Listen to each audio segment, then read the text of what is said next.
Yasir info TV के नाजरीन अस्सलाम वालेकुम। उम्मीद करता हूँ आप खैरियत से होंगे। कम रन्स बनाने पर खुद को सज़ा, स्टीवन स्मिथ की स्टेडियम से होटल तक दौड़।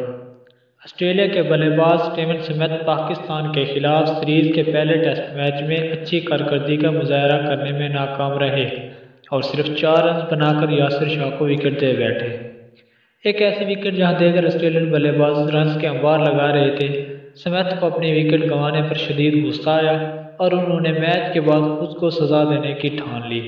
मैच खत्म होने के बाद स्मिथ ने टीम के साथ होटल से रवाना होने के बजाय जानबूझकर बस छोड़ दी और खुद को सजा देने के लिए स्टेडियम से होटल तक 3 किलोमीटर का फासला दौड़कर तय किया।